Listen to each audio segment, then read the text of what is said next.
velvet glove. It's got a grip on us all. It claims it's here to save our lives, but it's built to chain us to its walls. Rothbard saw through its grand disguise. Its lies have come and good. A monopoly of violence. It rules where freedom stood. It taxes you to build its throne. It calls it duty share. But Rothbard named it what it is, theft sanctioned by despair. No contract signed, no deal was struck, yet they claim we agreed. The social contract's just a myth to justify their greed. It's not your voice, it's not your choice, it's force dressed up as law. But Rothbard's truth is breaking through, we see its fatal flaw. Anatomy of the state, rip the mask, see the chains, a parasite that feeds on us with power it sustains. It steals your wealth, it kills your dreams, it binds the human race. But liberty's the fire we light to burn it from this place. With propaganda, silver tongue, it spins a noble tale. We're here to guard, to keep you safe, but it's just an iron bar. Jail Rothbard exposed the state's true face, a gang with flags and creeds. It thrives on war, it drinks our blood to sate its endless needs. The state's no savior, it's no god, it's just a man-made curse. It grows by force, it lives by fraud, and leaves us all the worse. From kings to bureaucrats, they scheme to keep us on our knees. But Rothbard's call is loud and clear, we'll rise as we are free. It's not the will of we the people, it's a lie they sell to bind. They twist the truth, they forge the chains to cage the human mind. But markets free and hearts unbound can break their iron hold. Rothbard's vision lights the way for spirits fierce and bold. Rise up, the state's a hollow shell. Rise up, we'll send it back to hell. Anatomy of the state, rip the mask, see the chains, a parasite that feeds on us with power it sustains. It steals your wealth, it kills your dreams, it binds the human race. But liberty's the fire we light to burn it from this place. The state's a leech, it drains the land, it grows while we decay. Its welfare schemes and war machines, we're forced to fund their play. Rothbard's pen, a rebel sword, cuts through the grand deceit. The individual sovereign soul will never face defeat. No ruler's crown, no badge of power can claim what's ours by right. The state's a fiction, corrupt by fear that crumbles in the light. From history's page to now he wrote its conquest brutal hand. But we can build a world anew where freedom takes its stand. Anatomy of the state, rip the mask, see the chains, a parasite that feeds on us with power it sustains. It steals your wealth, it kills your dreams, it binds the human race. But liberty's the fire we light to burn it from this place.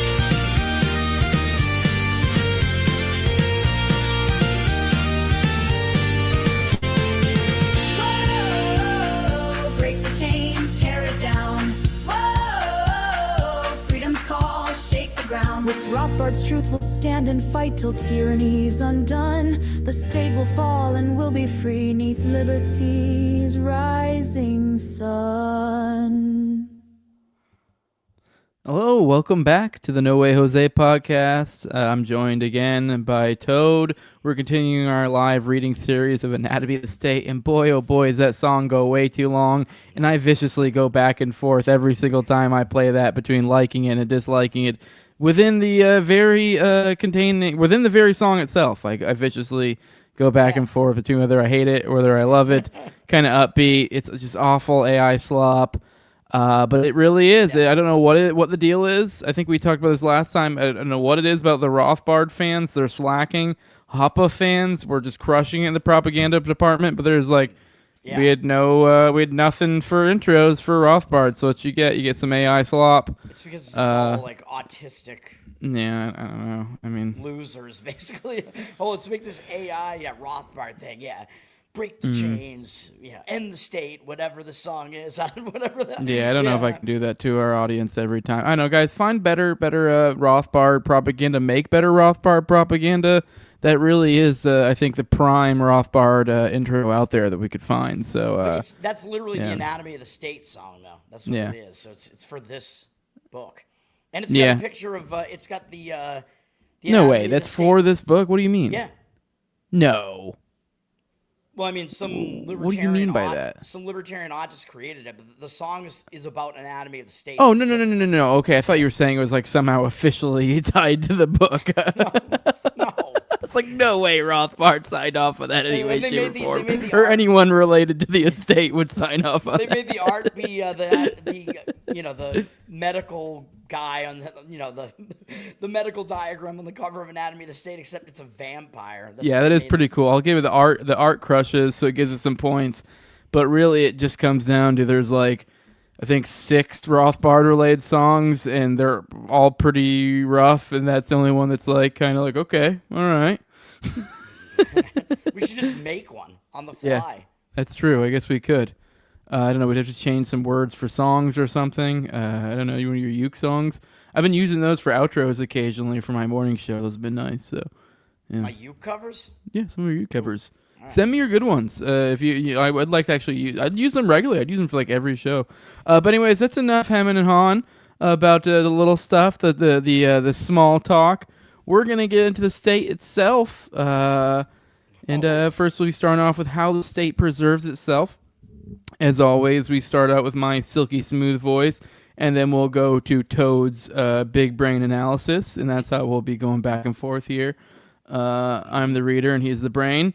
How the state preserves itself. Page Once a 18. state, yep, page 18. Once a state has been established, the problem of the ruling group or caste is how to maintain their rule. While force is their modus operandi, their basic and long-run problem is ideological. For in order to continue in office, any government not simply a democratic government must have the support of the majority of its subjects. This support, it must be noted, need not be active enthusiasm. It may well be passive resignation as to an inevitable law of nature. But support in the sense of acceptance of some sort it must be, else the minority of state rulers would eventually be outweighed by the active resistance of the majority of the public. Since predation must be supported out of the surplus of production, it is necessarily true that the class constituting the state, the full-time bureaucracy, and nobility must be a rather small minority in the land, although it may, of course, purchase allies among important groups in the population. Therefore, the chief task of the rulers is always to secure the active or resigned acceptance of the majority of its citizens. Anything to add in here? I gotta adjust my mic anyways.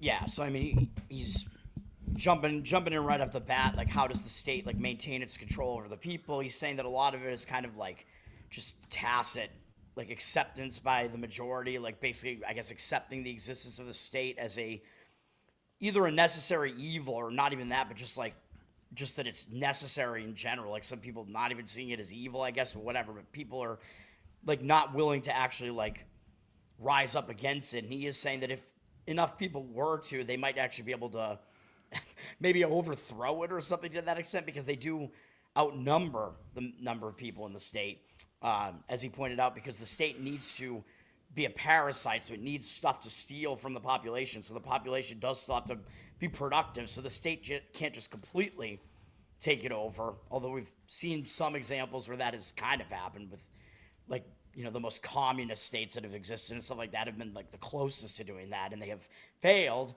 And I think that might be where we're going in the U.S., to be honest, because like the number of like state employees is increasing. Like, I mean, it's still I assume it's still a minority, but like you have so many people that are like, oh, I work for this arm of the government. Like even like a teacher in like the public education system, like the government just has its tentacles in everything. By the way, we have someone in the chat real quick. This is one of the perks you get for being patron. Old JC said, "Oh my God, what happens to Toad's beard?" And it's funny, me and Toad were actually talking about this before. So, being as this is what you get. This goes into posterity for all time for anyone wanting to get a live reading of Anatomy of the State. They're going to get this little inside look into Toad's life. This is what it is. Right here. This is why he has no beard and he looks like a weird naked child. This is why he was that one lady, the Karen, that stole the ball from that little kid. That's who he was. Correct. So there you go. It was recently Halloween for those who are watching this later at some other point in the future. Yeah. Yep. So that was the occasion here. So he decided to be some old lesbian who stole a ball from a little boy and stole joy from a child. But all right, let's get back into the. Correct. He did not lose a bet, JC. He was just had to have the best outfit in the best Halloween costume in the office, as always. All right, let's get back to the reading. What office? Yeah, that's true. Of course, one method of securing support is through the creation of vested... Wait, you did that? All right, never mind. That's a separate discussion. Of course, one method of securing support is through the creation of vested economic interests.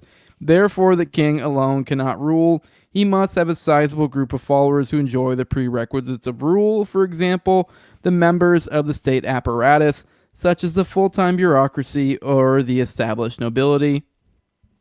But this still secures only a minority of eager supporters, and even the essential purchasing of support by subsidies, and other grants of privilege still does not obtain the consent of the majority. For this essential acceptance, the majority must be persuaded by ideology that their government is good, wise, and at least inevitable, and certainly better than other conceivable alternatives. Promoting this ideology among the people is the vital social task of the intellectuals. For the masses of men do not create their own ideas, or indeed think through these ideas independently. They follow passively the ideas adopted and disseminated by the body of intellectuals. The intellectuals are, therefore, the opinion molders in society. And since it is precisely a molding of opinion the state most desperately needs, the basis for age-old alliance between the state and the intellectuals becomes clear. Now we're getting to the fun stuff. Yeah. And by the way, I did steal candy from children while I was in costume because I had to be fully in character. You know what I mean? So I had to do that. Yeah, my follow-up question that I got sidetracked with you there, that I guess I have to ask now is, why did you dress up? I realize you're not in office, so you had no office party. Was there some sort of party or anything you did at least? Yeah. Okay, cool. All right. There was some sort of occasion. I was like, still do geez. things. I was just making sure this wasn't just for Twitter pictures. Like, Jesus Christ, man, that's sad. But all right, I'm glad you went out and did something. Well, I did that, and basically I did that in 2020. Okay, well that was sad for everyone then. I was so that's Tiger fair. King, dude. But that wound up like Joe Exotic saw it, like he followed me, like probably as a result of it. He called me his twin. You know, he's seen my costume. That's my only costume where the person who I was has seen the costume and has said that they love it. Joe Exotic, baby, Tiger King, free him. All right. In this, Yeah, go ahead. well, in this segment here, I was just gonna say, like, so he starts talking about how just this like passive control, like, basically isn't enough for the state to maintain its power. So he talks about how they sort of buy their power from some people through like subsidies and whatever. So we see that now. Obviously, the government will subsidize, you know, corporations and stuff like that. So there's this, what do we even want to call that? Like incestuous relationship between like large corporations and the government, where they're both, you know, sort of just wetting each other's beaks, basically, and then they just kind of work in tandem. And then he's also talking about how the state also additionally has to propagandize the people, essentially, because the people will still maintain some sort of ideology. They have to believe in something. So he's about to say basically the best way to do that is for the state to have its own intellectuals that they're probably also buying out to be perceived as the people who know what they're talking about, the expert class by the population, even though they're actually just bought by the state. So they're actually going to be propagandizing the masses, and the masses think, oh, these are the intellectuals, so they know what they're talking about, but they're actually lying to them. What we're about to get into, a lot of people, especially if you've dabbled into it in modern day theory, is the idea of like the cathedral. Well, this is the cathedral before the cathedral, and frankly, a far more coherent understanding of it, essentially, I think, than his concept of the cathedral. Like, it's kind of this. Yeah. So this is more. It makes more sense. I think it's a better way of understanding it too, to be honest.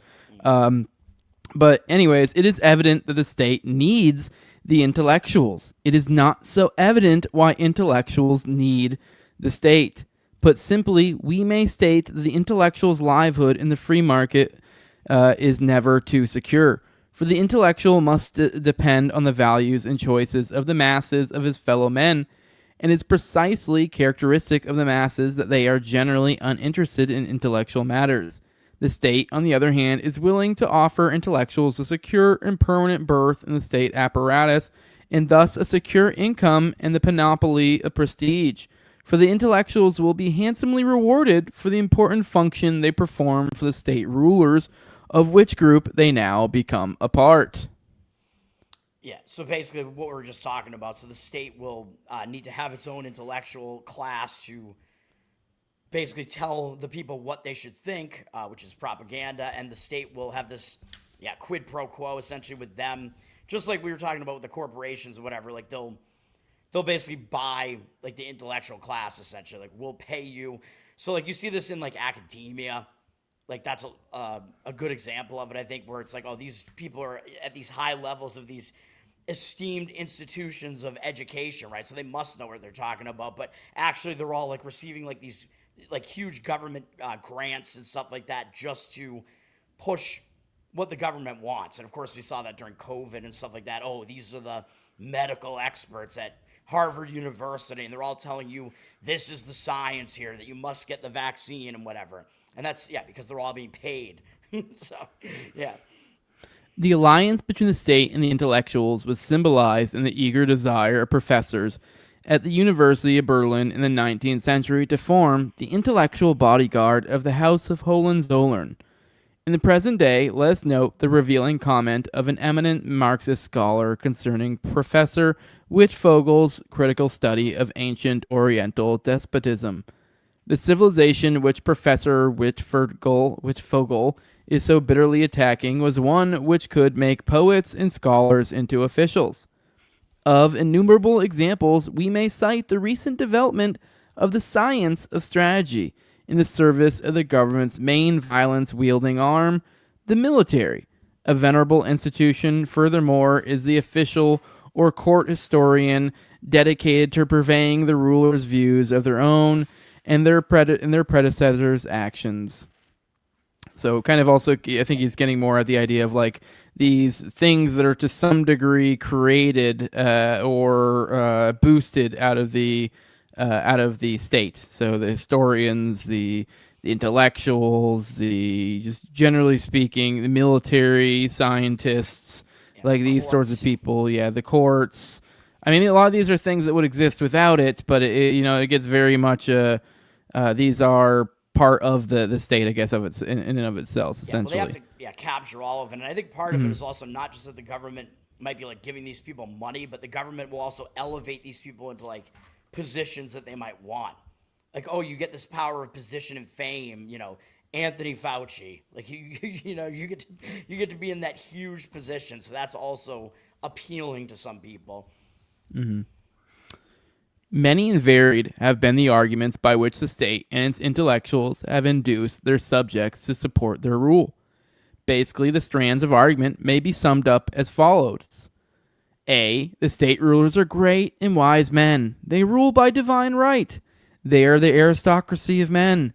They are the scientific experts, much greater and wiser than the good but rather simple subjects. And B. Rule by the extent government is inevitable, absolutely necessary, and far better than the indescribable evils that would ensue upon its downfall. The union of church and state was one of the oldest and most successful of these ideological devices. The ruler was either anointed by God, or in the case of the absolute rule of many Oriental despotisms, was himself God. Hence, any resistance to his rule would be blasphemy. The state's priestcraft performed the basic intellectual function of obtaining popular support and even worship for the rulers. You want to add in anything here? I mean, it's pretty much just descriptive at this point. So, well, no, I think that's an interesting paragraph right there because he's talking again about how the state has to capture certain arms like of like certain institutions that are considered to be the expert institutions, but then he gets into how they also have to capture like the religious institution. Mm-hmm. He's kind of talking about it in like the old sort of like monarchies, like, oh, this king, has the divine right and whatever, and he's anointed by God, and that's how they basically tell the population that, this is why he's king. You have to believe what he's saying, what he's doing is good. Otherwise, it's an affront to God if you disagree. But that's actually happening like now with like Western governments or whatever, because the Western governments are like capturing all of the like churches and stuff like that. Like, I mean, again, I'm going to use the COVID example because I think it's recent and it's so easy to use. Like, they just captured everything, and you saw during that period of time the churches. Well, even now, you see churches are flying like trans flags. Back then, you saw churches like promoting all the vaccine propaganda and the social distancing and stuff, being neighborly and social distance and whatever. So like these churches are just completely captured, and then people, it's total subversion. Like a lot of people will think that they're still practicing Christianity, and they're not. They're actually practicing the religion of the state, and sometimes they won't even realize it. So it's very insidious what the state is doing there. So those are my thoughts on that. And there's a little bit of an intellectual class point that they're making there too. The idea that in some cases that the churches is essentially the intellectual class of sorts. Obviously, they're making the point that this was the. They're not necessarily saying that this is like a must do, but this is he was kind of making the point. This is how they did it in the past, was how through the church primarily. But it is kind of coming full circle, like you said. Yeah, and it still dabbles occasionally. I mean, even with some of the Trump stuff, they always a lot of times bring it back to, he's chosen by God or this or that, which I don't know. That's like it's kind of generic religious language for just if you think someone's a positive force, I've heard the same things about George Bush or this or that, but yeah, there is some sort of deigning effect, or what's the word I'm looking for? Essentially looking for a religious component to all this. I don't know, or just some sort of, or even just really whether it's religious or whether it's intellectual, some sort of. They're looking to outsource some sort of argument for their existence for them. Yeah. Well, yeah. I mean, these are the like religious experts, so they're trying to capture them as religious experts, but also religion. The religious institutions are actually more important, I think, than most for the government to capture, because the churches are like one of the biggest like competing institutions to the state, because basically everybody needs to have a faith, and it's like, well, like you can't really choose. You have to either believe in God, like God is the one true king, or you have to believe in the state as your ruler, essentially. So the state actually has to capture that, because like the church on its own, like the church provides a lot of the functions that the state needs to like assume control over, right? Like the church is your family, your neighbors, the church like will provide help for people that need it and whatever, and the state does not want that, because that's competing with the state, and the church is doing it voluntarily, so they can't have that. I agree. All right. Another successful device was to instill fear of any alternative systems of rule or non-rule. The present rulers, it was maintained, supply to the citizens an essential service for which they should be most grateful: protection against sporadic criminals and marauders. For the state to preserve its own monopoly of predation did indeed see to it that private and unsystematic crime was kept to a minimum. The state has always been jealous of its own preserve. Especially has the state been successful in recent centuries in instilling fear of other state rulers. Since the land area of the globe has been parceled out among particular states, one of the basic doctrines of the state was to identify itself with the territory it governed.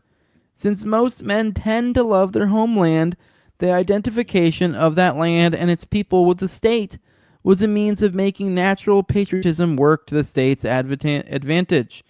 If Ruritania was being attacked by Moldavia, the first task of the state and its intellectuals was to convince the people of Ruritania that the attack was really upon them and not simply upon the ruling caste. In this way, a war between rulers was converted into a war between peoples, with each people coming to the defense of its rulers in the erroneous belief that the rulers were defending them. This device of nationalism has only been successful in Western civilization. In recent centuries, it was not too long ago that the mass of subjects regarded wars as irrelevant battles between various sets of nobles. So I just threw a lot at you guys there. Yeah, I mean, that's something that we talked about in the Hoppe book. Yes. Like in the worlds of monarchies, basically, back before, the world wars started and whatever, the European monarchies, there was more of a separation between the ruling class and the ruled class. So, like, when wars would happen, it was more so that the ruling classes were just warring with each other, and they wouldn't actually rope that much of, like, the ruled, like, the public into it. So there was still that distinction between those two classes. But now in these, like, Western governments, there's very little distinction. And what the government is doing is basically saying, hey, you identify as an American because you live here, and that's, of course, the territory that the U.S. government has control over. You are American, and, like, as an American, you are, like, they blur the line between the government and the population, basically. Like, you are America, essentially. Yeah. We are America as well. And the war basically becomes, a war between the populations instead of the war between the governments, even though it is the governments that are perpetrating the whole thing. And the government uses that as a fear tactic.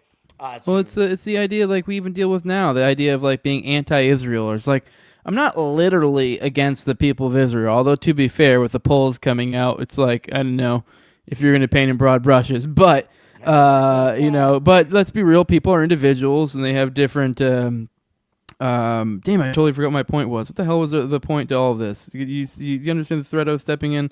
Or I totally lost it midway. Go ahead. Sorry. Go back to wherever you were at, and I might remember what the hell my point was. With Israel, I know the U.S. is basically using a foreign country to basically tell you that you're not American if you don't support this other country, which is another whole ridiculous thing. I don't know. The idea of the conflating between a landmass and a body of people, or in a state, or a landmass, a body of people, and a state, kind of conflating all the three different things. That's what I was getting at. The idea of being anti-Israel. And the idea that like we play this weird game where you're like, "Ooh, you're anti-Israel," and you're like, "Well, obviously you mean the government. You don't literally mean all of the people." So I mean, I guess it depends. You got to clarify. But even the fact that we have to clarify is kind of the problem here. It's this problem of language to the point that it's become so just pervasive that we don't even have separate really words for these things. Like America, there's no like separate word for America the state or America the country or America the people.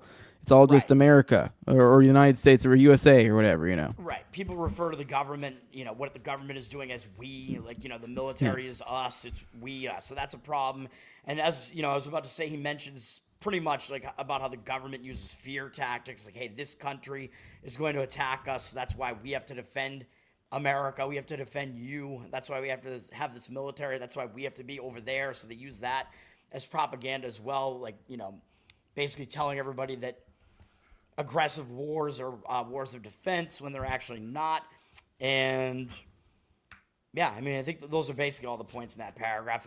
I was just going to also say that I don't think like necessarily that nationalism like on its own is necessarily bad. Like I think it becomes bad like with a state involved. Yes. Like I think it's fine to like identify with your home. Oh yeah, the idea of like blood and soil. Actually, I think if anything is healthy. Natural. Right. I think it's good. If anything, it's to kind of go back to the idea of that's obviously it's not necessarily that's the blood culture. and So I think it's a good thing, but it's a little bit perverted, which is what they do. Mm-hmm. Yep. Many and subtle are the ideological weapons the state has wielded through the centuries. One excellent weapon has been tradition. The longer that the rule of a state has been able to preserve itself, the more powerful this weapon. For then, the X dynasty or the Y state has the seeming weight of centuries of tradition behind it. Worships of one's ancestors then becomes a none too subtle means of worship of one's ancient rulers. The greatest danger to the state is independent intellectual criticism. There's no better way to stifle that criticism than to attack any isolated voice, any raiser of new doubts, as a profane violator of the wisdom of his ancestors. Another potent ideological force is to deprecate the individual and exalt the collectivity of society. For since any given rule implies majority acceptance, any ideological danger to that rule can only start from one or a few independently thinking individuals. The new idea, much less the new critical idea, must needs begin as a small minority opinion. Therefore, the state must nip the view in the bud by ridiculing any view that defies the opinions of the mass. Listen only to your brothers or adjust to society thus becomes ideological weapons for crushing individual dissent. By such measures, the masses will never learn of the non-existence of their emperor's clothes. It is also important for the state to make its rule seem inevitable. Even if its reign is disliked, it will then be met with passive resignation, as witness the familiar coupling of death and taxes. One method is to induce historiographical determinism as opposed to individual freedom of will. If the X dynasty rules us, this is because the inexorable laws of history, or the divine will, or the absolute, or the material productive forces have so decreed, and nothing any puny individuals may do can change this inevitable decree. It is also important for the state to inculcate in its subjects an aversion to any conspiracy theory of history. For a search of conspiracy means a search for motives and an attribution of responsibility for historical misdeeds. If, however, any tyranny imposed by state or venality or aggressive war was caused not by the state rulers but by mysterious and arcane social forces, or by the imperfect state of the world, or if in some way everyone was responsible, we are all murderers, proclaims one slogan, then there is no point to the people becoming indignant or rising up against such misdeeds.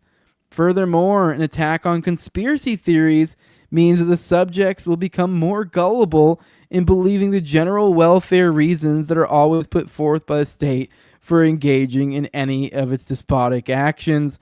Conspiracy theory can unsettle the system by causing the public to doubt the state's ideological propaganda. Basically, really, that whole gigantic paragraph was just picking away at the concept of the fallacy, the normalcy bias or whatever. The idea that essentially because it kind of starts from the idea of the collective, and like this is what everybody believes. You challenge this, you're challenging what everyone's always thought. It's almost like a religious, traditional, generational concept now. It's far more than just one person having a disagreement. And then this kind of then ties into conspiracy theories, and how dare you question? Because once you start questioning, then you start finding, then you start noticing things. Yeah. Right. Yeah, I mean, it kind of all ties in together, yeah, because you might be questioning, like, the history, and of course the government, is, they promote, like, the history of its existence, basically. Like, you see, like, the pictures of all the, presidents everywhere, they're on money and whatever, so they're doing it, that's what I thought of with that, like, beginning of that paragraph. Like, so in that way, the government is sort of appealing to tradition in that case, like, hey, like, we've existed since basically the founding of the country, and these are our founding fathers, so they're basically telling you that if you oppose the government now, you're opposing the founding fathers, which is kind of ridiculous because the founding fathers did not envision this, as a government. They'd be a bit miffed. Yeah. And then he goes on to, basically he starts talking about how, the government propagandizes against dissent, essentially, because, like, they don't want people to really figure out like the truth, basically, that the government is lying to you, so then they have to lie further, essentially. So they have to quash that dissent by, ridiculing it. And then the classic one right here, which I think is a CIA tactic, basically, is to call all of it conspiracy theory. Like, oh, you believe that, that, like, JFK was assassinated by the CIA? Well, that's a conspiracy theory. So they can just completely write everything off just by calling it a conspiracy theory, just by those words, without even having to argue against it. So they have a pretty strong, they have a powerful method of dealing with that, basically, by, like, not even having to make an actual argument, right? They could just silence it in that way, essentially. Another tried and true method for bending subjects to the state's will is inducing guilt. Any increase in private well-being can be attacked as unconscionable greed, materialism, or excessive affluence. Profit-making can be attacked as exploitation and usury. Mutually beneficial exchanges denounced as selfishness, and somehow with the conclusion always being drawn that more resources should be siphoned from the private to the public sector. The induced guilt makes the public more ready to do just that.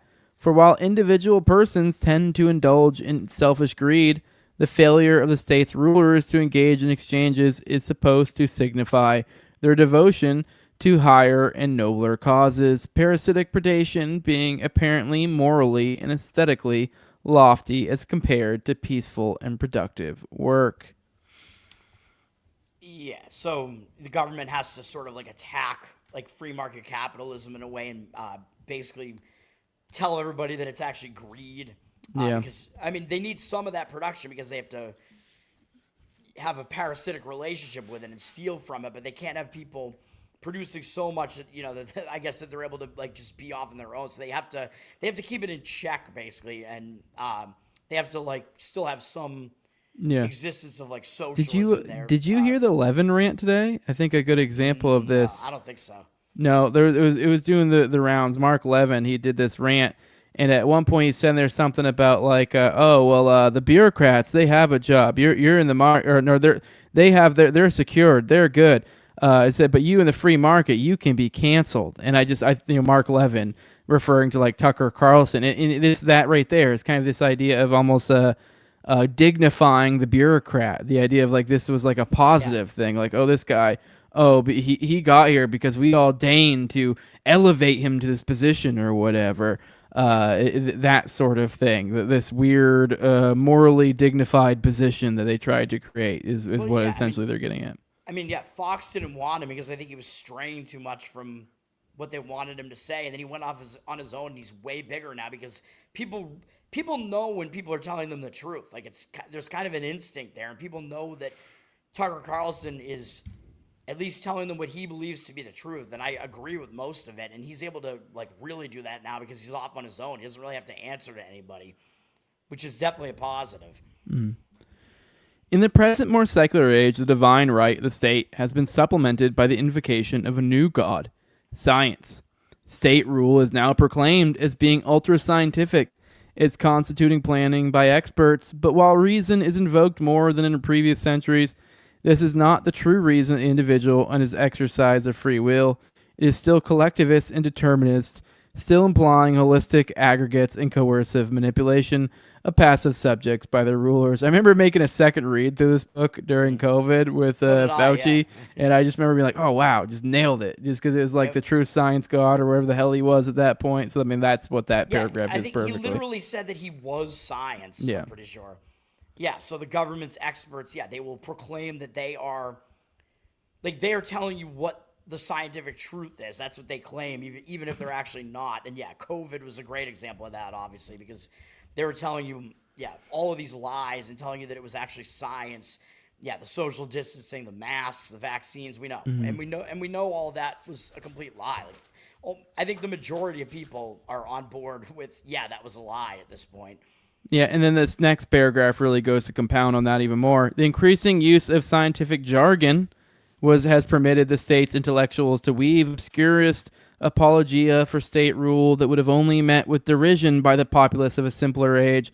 A robber who justified his theft by saying that he really helped his victims by his spending, giving a boost to retail trade, would find few converts, but when this theory is clothed in Keynesian equations and impressive references to the multiplier effect, it unfortunately carries some conviction. And so the assault on common sense proceeds, each age performing the task in its own ways, which obviously the COVID era is such a great example of this, the scientific jargon, the assault on common sense, all the dumb shit that you have to do. Kind of more the example of what they do. And then obviously this applies to so many other things other than just COVID stuff. Anyone who's worked in the military, or not in the military, but I mean, obviously I was military, but the government in general, like they sanitize everything they with the most like procedural of terms and like acronyms and this and that instead of just like talking like normal people. And it is, I think, kind of, if you formalize it and make it seem way more, it gives this more of an oppressive feature, I think, is what it's getting at a little bit here.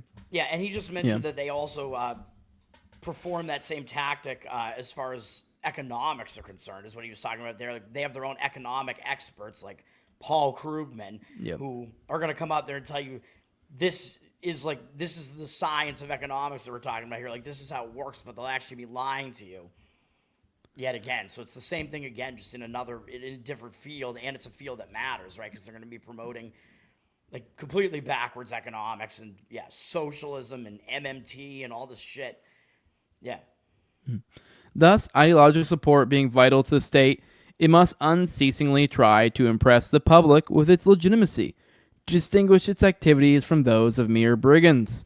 The unremitting determination of its assaults on common sense is no accident, for as Mencken vividly maintained, the average man, whatever his errors otherwise, at least sees clearly that government is something lying outside him, and outside the generality of his fellow man, that it is separate, independent, and hostile power, only partly under his control, and capable of doing him great harm. Is it a fact of no significance that robbing the government is everywhere regarded as a crime of less magnitude than robbing an individual or even a corporation? What lies behind all this, I believe, is a deep sense of the fundamental antagonism between the government and the people it governs. It is apprehended not as a committee of citizens chosen to carry on the communal business of the whole population, but as a separate and autonomous corporation, mainly devoted to exploiting the population for the benefit of its own members. When a private citizen is robbed, a worthy man is deprived of the fruits of his industry and thrift. When the government is robbed, the worst that happens is that certain rogues and loafers have less money to play with than they had before. The notion that they have earned that money is never entertained. To most sensible men, it would seem ludicrous, which is nice to end a piece with Mencken. It's always a good choice. Yeah, so, I mean, I think he actually got that one thing backwards in that paragraph, right? Mencken did, I guess, or maybe, I don't know if it was mistranscribed or what, but he was talking about how, like, the magnitude of crimes, but obviously, like, the magnitude of a crime against the government is going to be seen as, like, totally egregious versus, like, a crime. No, he's talking about the perspective from the common man. Oh, but I mean, not right. from the common man. He's saying intuitively, we know, like, this is kind of the problem of like government workers. So government workers don't give a fuck. Like, I don't give a shit. This is government money. Like, what was it like? Oh no, we're gonna have. Right. Like, yeah. Well, he's talking about how like stealing from the government, like basically won't even matter because they'll just keep taking more of it anyway. So that doesn't really matter. We're stealing from a man, is going to matter a lot more to him because he earned that money and he has to go earn it again if that happens. But yeah, so like the common sense would be that, that a crime against an individual is worse than a crime against the government. Like a crime against me, like obviously I'm going to care way more about that than a crime against the government. Especially knowing that the government are criminals or whatever. And I guess the point here is that the government actually completely perverts that common sense and flips it completely around, right? So they make you think that a crime against the government is the worst thing ever, and that's what they did with like January 6th. Oh, like these people walked into a building and it's like the worst crime ever, and these people get, years in prison or whatever. Shout out to the Lectern guy, by the way. Awesome dude. And yeah, whereas you get people commit like serious crimes that are obviously way worse than walking into the Capitol building. Like you got like pedophiles that get less, they get a lower sentence than that. Or you get like, even like recently, like the dude that murdered Irina Zarutska or whatever, that dude is still not in prison. They gave him like some mental health bullshit sentence or whatever. So you can just commit a murder, which is obviously way worse than walking into a building, and you get way less of a sentence for that too. So everything is just completely inverted with the government in charge, and they want it that way. They want everything to be disrupted, essentially. Mm-hmm. All right, bud. We're gonna go ahead and kill it here. I know we talked about going further. I was totally wrong with how long it was gonna take. I don't think we can bite off another part. But we would have landed somewhere like in the half of the next one, probably. But yeah. Yeah. But with that, go ahead and let people know where they can find you at, brother. Yeah, Learn to Toad on Twitter, Learn to Toad, Instagram. Better Off Dead, BETTOR is my betting podcast that I may soon be changing the name of it. That's on YouTube and on audio, Spotify and iTunes, or Apple, I guess, whatever the hell it is now. I've got Covered in Uke, which is my Uke channel on YouTube. Uke Covers, and patreon.com/LearnToToad. Bobo, take care, man. Patreon.com/LearnToToad, and I have some extra Uke stuff there. There's a Uke Spotify feed and Uke requests. Oh, well, for those who want to support what I'm doing over here, leave a like, share, subscribe, comment, leave a 5-star review in iTunes or Spotify. You can find the show on YouTube, Rumble, all the major audio podcatchers. You can find us on Twitter as well, at Tower Gang Jose. And if you want to support the show in the best way you can, that's with money over at patreon.com. There's No Way Jose 2020. You also got a QR code up there if you want to use that. What you get there at the low level, $2, you get access to early episodes. We usually do about 1 to 2 episodes a week. Those paywalled episodes, try to keep 4 behind the paywall at any given time.